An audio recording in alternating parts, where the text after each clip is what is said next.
America, जो कि आज दुनिया का सबसे पावरफुल और सुपर पावर देश है और ये आज पूरी दुनिया पर अपनी हुकूमत चलाता है अप्रोक्सीमेटली इन ऑल कंट्रीज। पर क्या आपको पता है कि यही सुपर पावर देश एशिया के एक छोटे से देश से हार चुका है, वो भी बहुत बुरी तरीके से। तो मैं बात कर रहा हूँ वियतनाम की, जो कि Indo China peninsula south east Asia में लोकेटेड है और ये 3,31,650 किलोमीटर के एरिया में फैला हुआ है और इसकी आर्मी इस समय एक अच्छे लेवल पर है और इसकी इकोनॉमी ट्रेड के ऊपर डिपेंड करती है। और आपको जानकर हैरानी होगी कि एक रिपोर्ट के अनुसार इंडिया ने $15.08 बिलियन का एक्सपोर्ट चाइना को किया था और वहीं पर वियतनाम ने 2021 में $55.92 बिलियन का एक्सपोर्ट चाइना को किया था। और ऐसी कई जगहों पर वियतनाम ट्रेड के हिसाब से इंडिया से आगे है, लेकिन इसकी अमेरिका के साथ कोई भी बराबरी नहीं है, क्योंकि कोई भी चीज हो अमेरिका टॉप 10 की लिस्ट में जरूर रहता है। और हो भी क्यों ना, क्योंकि इसकी जमीन हर वो सब्सटेंस उगलती है जो इसको अमीर बनने के लिए चाहिए, जैसे तेल,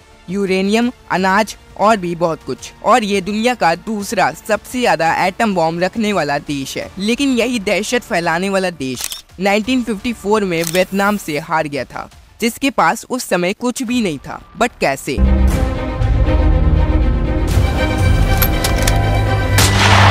हिस्ट्री ऑफ वियतनाम। तो इसे समझने के लिए हमें जाना होगा 1880s में, जब वियतनाम के ऊपर फ्रांस का कब्जा था और उस समय इसका नाम था फ्रेंच इंडो चाइना। और फ्रांस ने इसके ऊपर 1880 से 1941 मतलब 6 डिकेड तक राज किया था। और फिर 1941 में जापान ने इसके ऊपर हमला कर दिया और उसने वियतनाम को अपने कब्जे में ले लिया। लेकिन फिर वर्ल्ड वॉर 2 में अमेरिका ने जब जापान के हिरोशिमा और नागासाकी पर एटम बॉम्ब गिराया तो जापान ने सरेंडर कर दिया। अब जो वियतनाम में जापान की नॉर्थ वाली सेना थी उसने सरेंडर किया चाइना को, क्योंकि चाइना उस समय अलाइड नेशन का हिस्सा था। और जो साउथ वाली सेना थी वो सरेंडर करती है यूके को। अब यहीं से वियतनाम 2 हिस्सों में बट गया था, नॉर्थ और एक साउथ।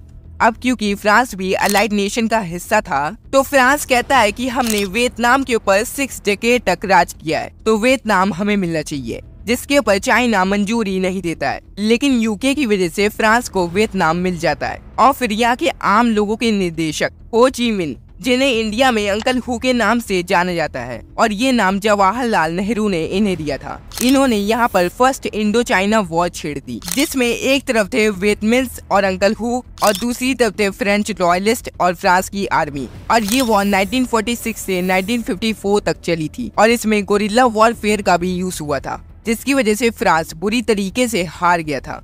जिसके बाद ये तय होता है कि फ्रांस लाओस, कंबोडिया और वियतनाम को आजादी देगा। जिसके बाद नॉर्थ वियतनाम के लीडर बने हो ची मिन, जिन्होंने एक कम्युनिस्ट सरकार बनाई, और साउथ के बने नो डिन डेम, जो कि यूएसए और यूके के फेवर में थे और ये एक तानाशाह लीडर थे। लेकिन अमेरिका को कम्युनिस्ट सरकार से काफी दिक्कत होती है, क्योंकि डोमिनो थ्योरी के अनुसार उसे लगता है कि अगर कोई एक देश कम्युनिस्ट बनेगा तो दूसरे देश भी कम्युनिस्ट बन जाएंगे। और यहीं से अमेरिका के कहने पर नॉर्थ वियतनाम और साउथ वियतनाम की लड़ाई हो जाती है।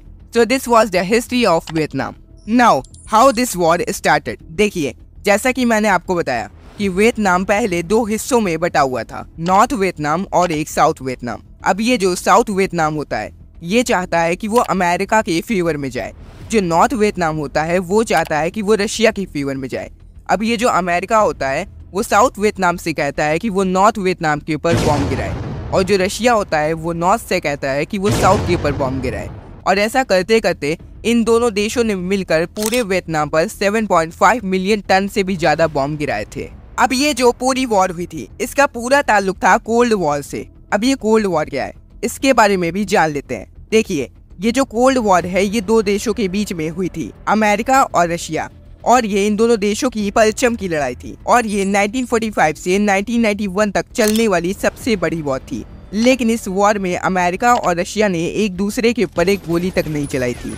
दरअसल ये युद्ध अपनी तरफ कौन ज्यादा देश करेगा इसकी थी, जिसमें अगर कोई देश अमेरिका के फेवर में जाता तो उसे रशिया बर्बाद कर देता, और अगर कोई देश रशिया के फेवर में जाता तो उसे अमेरिका बर्बाद कर देता। और ऐसा ही कुछ नॉर्थ वियतनाम और साउथ वियतनाम के बीच में हो रहा था।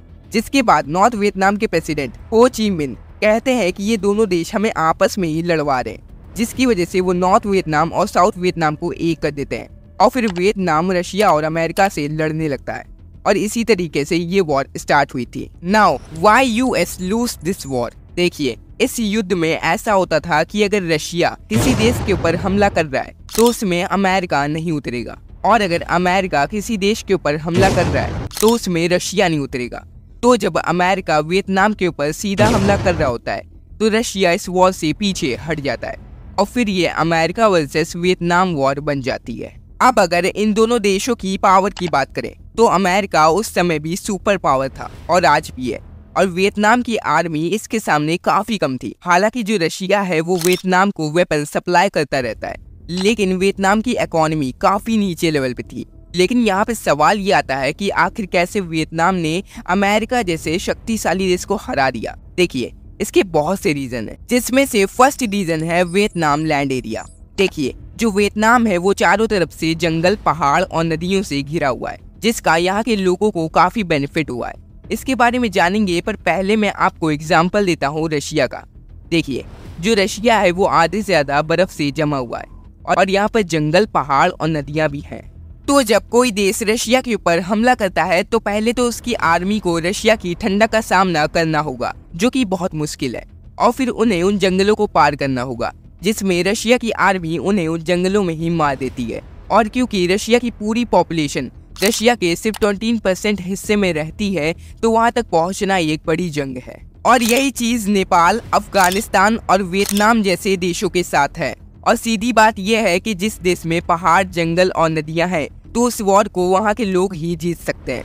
और ये चीज इंडिया के ऊपर भी लागू होती है, जहां पर बाहर की कंट्री जैसे अमेरिका और ब्रिटेन, यहाँ की आर्मी सिर्फ 30 डिग्री सेल्सियस में बेहोश हो जाती है, जबकि इन्हें स्पेशल ट्रेनिंग दी जाती है। और वहीं पर इंडिया में गर्मियों में 40 से 50 डिग्री टेम्परेचर रहता ही है, तो इनका यहाँ पे टिकना काफी मुश्किल होगा। और ऐसे ही कई बेनिफिट हर देश के पास होते हैं, जैसे किसी देश में गर्मी ज्यादा है तो उसका बेनिफिट, किसी देश में ठंडक ज्यादा है तो उसका बेनिफिट, किसी देश में पहाड़, जंगल और नदियां हैं तो इसका बेनिफिट तो वियतनाम को मिल ही चुका है। सेकेंड रीजन, क्लीवरनेस, मतलब इनकी चालाकी। देखिए, इस वॉर में इन्होंने अपने लैंड और अपने दिमाग का भरपूर इस्तेमाल किया है, क्योंकि ये जानते थे कि ये अमेरिका से सीधे नहीं लड़ सकते हैं, क्योंकि ना तो इनके पास उतनी आर्मी है और ना ही उतने वेपन्स। तो इन्होंने अपने दिमाग का यूज करते हुए पूरे वियतनाम में सुरंगें खोदी, बड़े बड़े गड्ढे कर दिए और उसके अंदर भाले गाड़ दिए और उनको पत्तों से ढक दिया। तो जब वहाँ पे यूएस की आर्मी आती तो वो सीधा उन गड्ढों में गिर जाते और वो भाला सीधा उनके, और ये लोग यूएस के सोल्जर्स को जंगलों में ही मार देते थे। और इसमें अमेरिका ने अपने 5 लाख से भी ज्यादा सैनिक उतार दिए थे वियतनाम को कब्जाने के लिए। और क्योंकि इसमें वियतनाम के सिविलियंस लड़ रहे थे तो इसमें अमेरिका के 58,000 सैनिक मारे गए थे और इसमें अमेरिका के अरबों डॉलर का नुकसान भी हुआ था। और इस वॉर में वियतनाम के 20 लाख लोग मारे गए थे और 30 लाख लोग घायल हुए थे और 1 करोड़ से भी ज्यादा लोग दूसरे देशों में शिफ्ट हो गए थे। और क्योंकि अमेरिका के इसमें 58,000 से भी ज्यादा सोल्जर्स मारे गए थे तो अमेरिका के ऊपर ये दबाव था कि वो अपने सैनिकों को वापस बुलाए।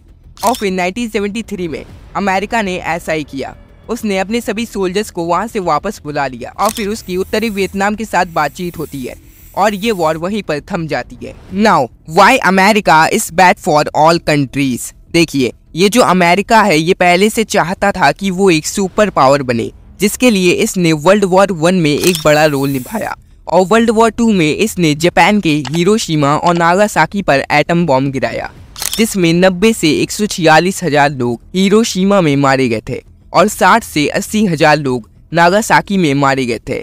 जिसके बाद सभी देश इससे खौफ खाने लगे, क्योंकि ये जब किसी देश के ऊपर एटम बॉम्ब फोड़े तो वो सही है, लेकिन अगर कोई दूसरा देश एटम बॉम्ब के बारे में सोचे भी तो वो गलत है। हालांकि इसकी जापान और साउथ कोरिया जैसे देशों के साथ पक्की दोस्ती है और ये इन देशों को प्रोटेक्ट भी करता है, लेकिन किस लिए? देखिए, ये जो जापान है वो एक ऐसा देश है जिसने 2 एटम बॉम्ब गिरने के बाद भी अपने आप को खड़ा कर लिया। अब क्योंकि इसके पास पैसा बहुत है तो ये चाहे तो अपनी आर्मी को काफी पावरफुल बना सकता है, लेकिन वर्ल्ड वॉर 2 के बाद अमेरिका ने इसके ऊपर काफी सारे सेक्शन लगा दिए और इसको एक तरीके से अपने कंट्रोल में कर लिया। और ऐसे ही अमेरिका ने कई देशों को अपने कंट्रोल में कर रखा है। और जब रशिया और यूक्रेन का युद्ध हो रहा है तो अमेरिका रशिया का सबसे बड़ा दुश्मन है और इसने सभी देशों से कह दिया कि वो रशिया से ऑयल ना खरीदे। तो इंडिया ने इसकी बात नहीं मानी, तो अमेरिका ने हमारे पड़ोसी देश उर्फ दुश्मन देश को वेपन्स देना चालू कर दिया। और ऐसा ही कुछ इसने 1971 में, जब इंडिया के पास गेहूं नहीं था, यहाँ पर सूखा पड़ गया था, तो हमने अमेरिका से गेहूं खरीदा था, मांगा नहीं था, तब भी उसने हमें सुअर को खाने वाला गेहूं दिया था। और ऐसी कई और शर्मनाक चीजें इसने कई और देशों के साथ की है, लेकिन कई देशों ने इसे इसका मुंह तोड़ जवाब भी दिया है, जैसे अफगानिस्तान, रशिया, इंडिया और वियतनाम। वैसे आपको क्या लगता है कि अमेरिका को सुपर पावर होना चाहिए या नहीं? कमेंट करके जरूर बताइएगा। और आप सबका धन्यवाद इस वीडियो के साथ जुड़ने के लिए।